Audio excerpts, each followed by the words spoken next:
Prepare to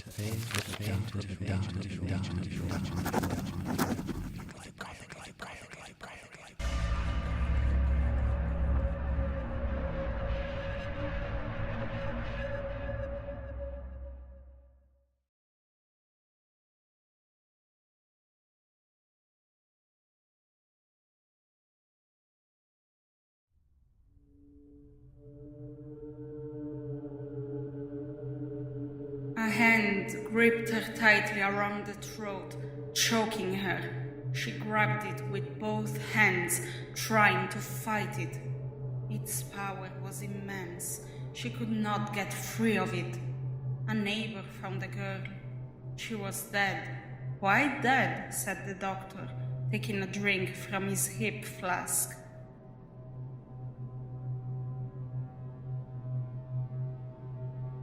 Emmett was drinking a coffee and having his usual tuna sandwich on the late shift. He had his feet kicked up on a table and had just taken a swig of his espresso. It was then he was startled. He jumped up, spilling his coffee all over his white mortuary apron. He'd been working in the old morgue that past year, and this was the first time he was scared. From the wall of cooling units, Emmett heard a scraping. He anxiously walked towards it. As the tube light flickered on the units, he heard a voice. He looked around the dim room. He cast his eyes over the grimy gurneys and the rusty mortuary racks left over from the Cold War years. On the dirty floor was the puddle of espresso. He started to mop the blue and white vinyl floor, shaking his head. He yawned, rubbed his eyes, and thought that sleep deprivation was driving him crazy. Again, he heard a voice from the coolers. This time, he slammed the mop to the floor and strode purposefully to the steel units. He stood with his hand on his hip, scratching his head, waiting. Nothing. He turned away, casting his arms apart. Then the voice sounded louder. "Let me out!" He frantically started to open every drawer in the wall units. Then a creaking girl's voice said, "Let me out of here!" He got to the drawer he thought the sound was coming from. It was a girl called Ekaterina. A sad story. He only knew that she'd been killed in a home invasion. The door banged, denting the metal tomb. The pounding continued. Then there was a god-awful cry. Emmett took a step back, quite freaked out by this. He pondered to himself, who was this girl? All he knew was that a middle-aged British doctor had given him a few extra dollars that week. The body was a fresh one, alive just the other day, but it couldn't be she was still alive, could it? The cooler went quiet, except for faint, deep breathing. He pulled out the slab, and there lay the body of Ekaterina. He rubbed his goosebumps and opened her eyes. They seemed black and lifeless. Emmett was confused. He leaned in closer, and it was then the girl's hands clutched his throat. The stench of death was in her breath. He tussled with her and managed to slam shut the body chamber. He leaned against it, letting out sighs of relief. What the fuck was that? He panted. The pummeling on the door started up again. This time, though, he'd be ready. His throat was still sore from being throttled, but curiosity had gotten the best of him. He had to open the chamber. This time, he would have had duct tape strips cut out, ready to slap on the girl's arms. He said, "I'm going to open the door now." Then he tapped his head. Stupid, It's a dead body. Why are you talking to it? He tried to process the fact that a corpse had just been speaking and trying to throttle him. This made the urge to open the chamber that much more compelling. He strutted the vinyl floor, muttering. He was hyped up now. He took a look at the clock on the wall. It was nearly midnight. Emmett clapped his hands and pumped himself up with a "Here goes nothing." He slid the slab out. This time, the girl was still and peaceful. But then, her eyes blinked wide, black and shiny like marbles. Dead, yet they seemed to be staring at him. It made him feel unnerved. They appeared to be looking right into his soul. Her pale face was marred. She spoke in a creaking tone.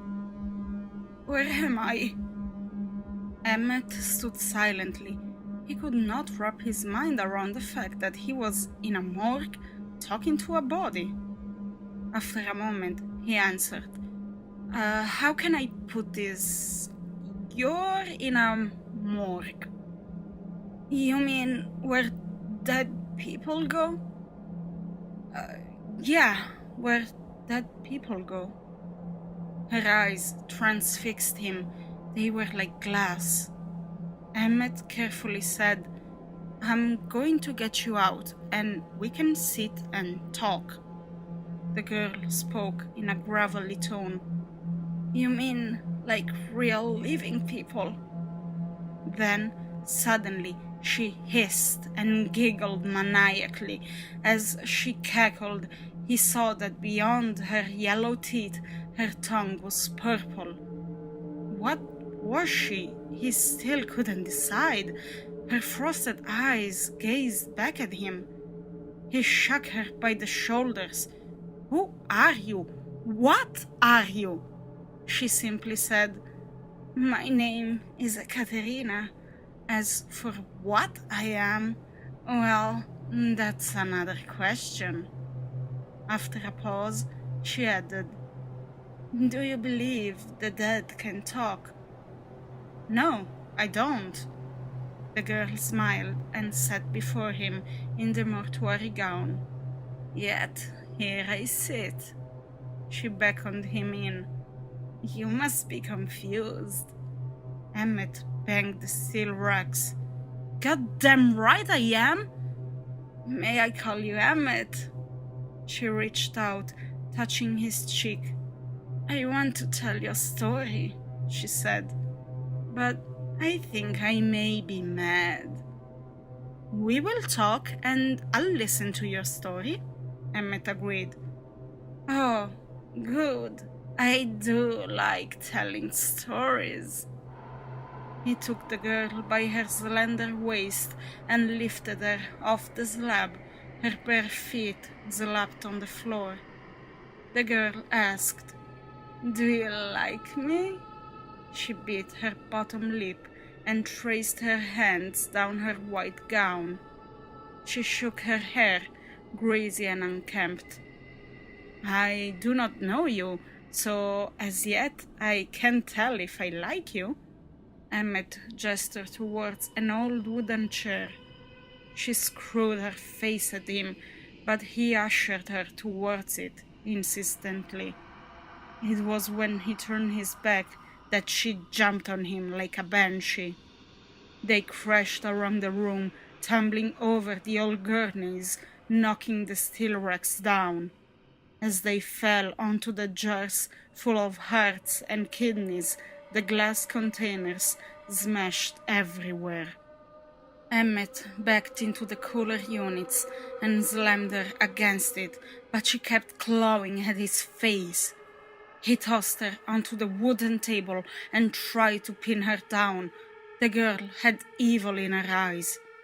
He shouted at her, "Why? What have I done?" Ekaterina snarled. "Shall we say I have trust issues?" She giggled crazily, like it was a joke. Emmett growled. Okay, young girl, you ain't gonna play nice. She laughed. Oh, but I am, Emmett. The girl clenched her teeth and hissed. What are you doing, Emmett? He sniffed. Don't use my name. Then he disdainfully said, I am going to duct tape you to the table, bitch. She smiled. Her eyes beamed. He got the impression that didn't seem like a punishment to her. He started to lash the girl down with tape. Her breathing fluctuated from deep to shallow. He'd never heard anything like it before. Emmett took the girl's bony wrist and ripped a strip of duct tape off with his teeth. Just as he was going to bind her down, she started into a manic frenzy again.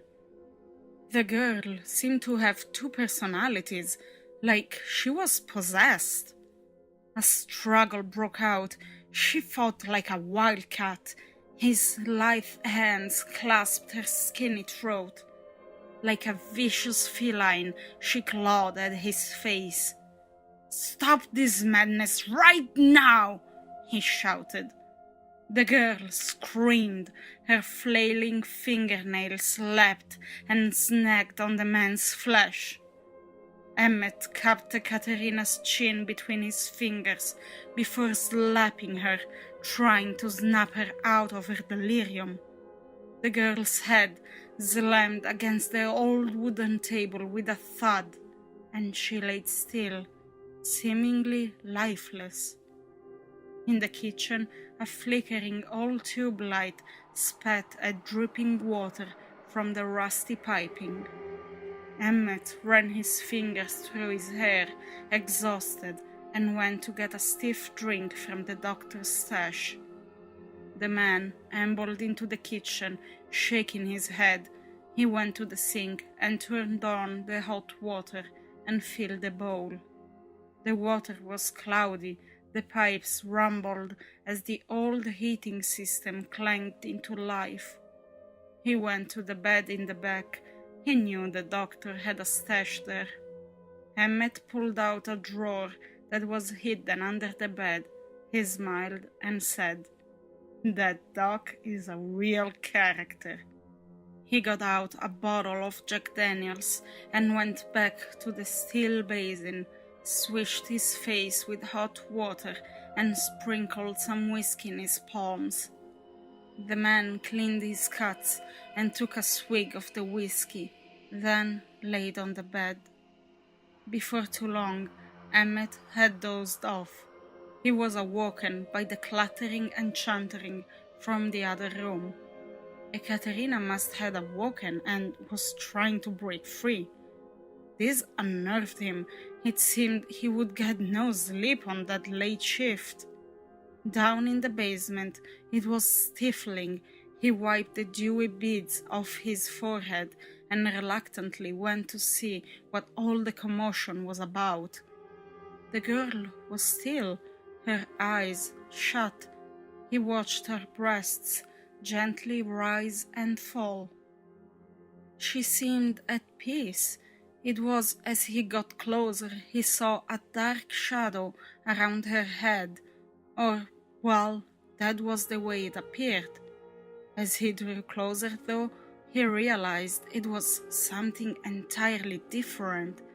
Her hair had become a bloody mop. The puddle swelled slowly around the girl's shoulders. The bang on her head in the scuffle was worse than he thought. Emmett went to the medical supplies cabinet at the other side of the room. He walked past Ekaterina. Her now stray hand reached out and clutched him. She looked freaked out. Her eyes flashed wide as she gazed at his arm gripped in terror. "You're one of them, aren't you?" she softly said. Emmett squinted, dropping his brow. "One of who?" The girl slowly, softly established. "You are a member of the cult of the severed hand. Emmett shook his head. I don't know what you are talking about. Let go of my arm. I want to bandage your head. After a pause, she concluded. Okay, I'll trust you for now. A bit disgruntled, Emmett snarled. Thank you kindly. He snatched his arm out of her cold grip and picked her up in his arms. Blood dripped from her matted hair. He carried her over to a chair, leaving a crimson track behind him. He held her cradle-like and kicked a chair into place. I'll get you cleaned up now, and then we will have that talk. I'd like that, she answered. He took her by her fragile frame. It just got a bit crazy back there. She beckoned him in. You want to hear why I lie with the dead, don't you? Yes, I do, he softly answered. The girl sat down on the old wooden chair. As he leaned over, he revealed the tattoo again. She looked at it, not saying a word, but he could see that it bothered her. He asked, Why does this tattoo bother you? Ekaterina explained, It is the symbol of the cult that enslaved me and led me to this untimely death. Emmett recoiled in shock. You think me that kind of man? The girl spoke freely. I don't rightly know. I'm perplexed. The man pursed his lips. You're not dead. It's all in your mind. Emmett pulled up a chair and sat on it, with his arms resting on the back. Okay, I'm ready. There was a pause. Tell me what happened. What do you remember before you woke up in the morgue? The girl's voice creaked. It was the witching hour. She paused. I just made a brew. The lights flickered to dim as she told the tale. It's an old place, he said. I'll get that fuse sorted. I'll be back shortly. He went to the basement, but for some reason it was locked. So he went to the kitchen and put a brew on. He carried the mugs back to the mortuary, searched the room, but Ekaterina had gone. It was when he spun his head around that he saw her. She was now by the cooling units. The sepia glow of the old monitors made her visible. In that light, he could trace the outline of her body in the old tattered white gown. The girl was covered in blood, but it was her black eyes and her deranged look that concerned him most. She stood in the dark before him, crooked and stiff. In a jerky way, she started to wrap a cable around her scrawny neck. She giggled maniacally, opening her mouth wide, revealing the purple tongue covered in red legions. She chuckled, her yellow teeth clasped tightly as she hissed. He started to approach her, putting the mugs on a desk, out of his quivering grip. The girl eerily said, So you want to know that, people? The girl dropped to the floor. The room was dead silent as she hung, choking life draining from her. Emmett blacked out, and when he awoke, he was in the arms of Ekaterina. He said, I just saw you die. The girl sighed. Now do you believe? He answered. Like you, I am bewildered. Can it be? Can it really be? The girl nodded. I can only tell you of what has happened to me. Maybe I'm just tired? This whole night is stressful, Emmett said. You have a split persona, Katerina. The girl said, "Quiet!" and passed a brew to the man. They went back to the strewn chairs and continued with the Katerina story before the arrival in the morgue. The room was black, and so the emergency candles were lit. He dripped the wax onto the side of a table and pressed the candle down firmly. It was atmospheric, a morgue in flickering candlelight, and so the girl began her story. She shuffled the chair closer to the man and whispered, "After this, you'll think me insane and some kind of deviant."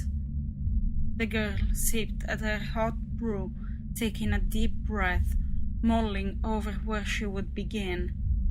Emmett sat, engaged as the girl told her curious story. It gripped him with terror and wild curiosity. The cult perked his interest to a level he had not found before. As the girl came to the last part, she said, "And this, my friend, is what happened on that tragic night in the not-so-distant past." Ekaterina's face looked gaunt as the flickering flame contorted on her face in the wisp of the shallow light. The girl spoke in a choked-up way about that night. She said, "I'd not long left the hospital, and I was on my computer, burning the midnight oil, when the kettle broke into a scream. It had just turned 3 a.m., the witching hour, and I decided I'd get a break." "So what happened next?" Emmett asked. "I simply went back writing my story. My doctor said it would be good therapy for me. It's then the weird things started to occur."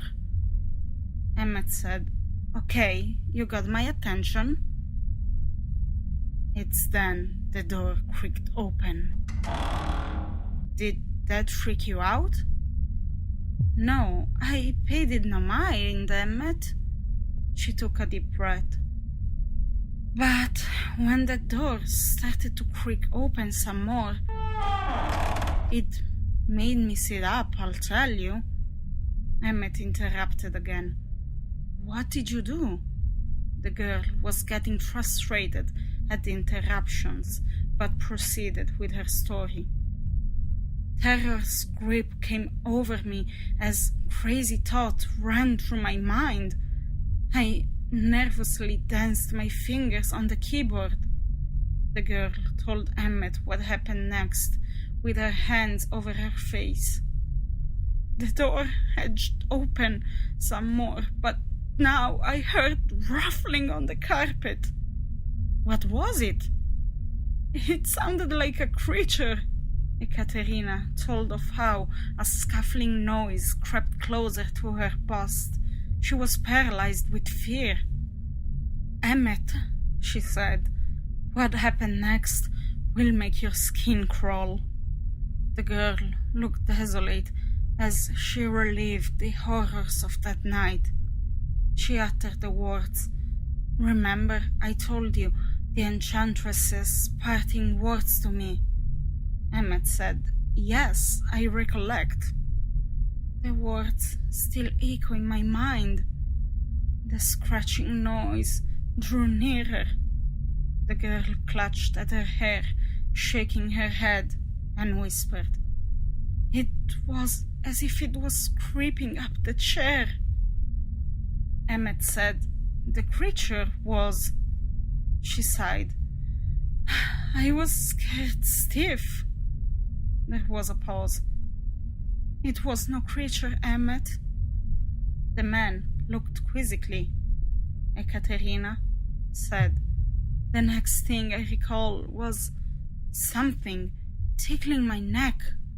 She grasped her chair tight till her knuckles ran white. The thought of those ragged nails trying to grip and climb my throat will always be with me. The man gasped, petrified by her ordeal. What was it then, Ekaterina? She sat motionless before him, her eyes bloodshot. I'll tell you what it was. That night, a hand gripped my throat and started choking me to death. Whose hand, Ekaterina? The girl looked at him in his own stare. The hand was not attached to anybody. It was a severed hand, and it had come to claim me as its victim. I fought furiously with all my might to rip it off my throat. The girl kept her hand over her mouth and pondered. Its power was immense. I could not get free of it. Emmett was dumbstruck. It strangled me to death, and that is the last of my memories. Emmett shook his head. You're crazy. For the love of God, a severed hand? She threw the hot brew in his face. He shrieked and held his face reeling around the room. The girl drooled and laughed. Her crazy blank eyes showed like Deadpool's. The man ran into the back room. You need locking up, whatever you are. He made a phone call to the English doctor. I need some help here, Doc. Ekaterina is warped. The doctor said. I thought she was dead, Emmett answered. I don't know what she is. I'll send some people around, the doctor replied. Thanks. You just hold tight. The girl was reaping carnage in the morgue. Emmett covered his ears as she began screaming that god-awful cry that would wake the dead. She crawled towards him in a robotic way. She shook her hair, wiping her eyes that now dripped blood. The man asked again, What are you? This time she answered, I think I may be dead. You need help, he replied. Her eyes flashed suspiciously. Emmett, what have you done? The man shrugged his shoulder as the girl prowled closer. Nothing. I have not done anything. Ekaterina said, I don't believe you. You have called someone. We are both dead now, you fool. She clung to his clothes. I don't want to be alone. The girl tugged at him as he walked away, quite shaken with what he had heard. He turned and shouted, I called a doctor, and no one is going to kill us here. The old phone rang, and a voice on the other line said, We are on our way. Then it slammed down. Emmett looked at the phone and frowned and muttered the words, Strange. The girl asked, Who was it? I don't rightly know, but they were very abrupt. It's them, Emmett. Don't be so paranoid, Emmett replied. But before long, there was a revving engine backing up to the morgue's rear entrance. The doors of the black van swung wide, and two men got out the back. Emmett looked them up and down. They must have been well over 6 feet, and stocky with it. The man dressed in black snarled, Where is she then? She's in there, replied Emmett. Then the doctor got out of the van and ambled over. We have ourselves a slight problem here, I believe. He took his gloves off and removed a brown bottle from his overcoat. It was labeled chloroform. He grinned. Something for the girl, Emmett. He held his head. Where are you taking her? What are you going to do with her?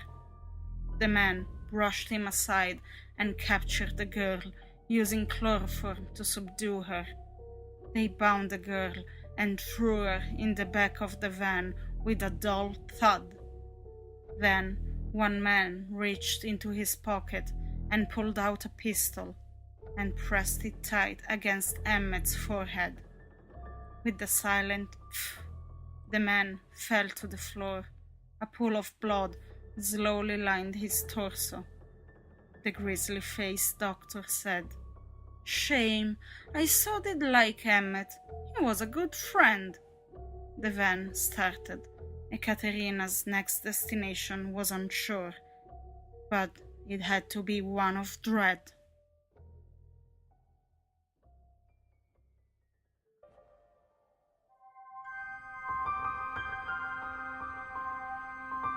It's in the dustiest books that you may find the best stories.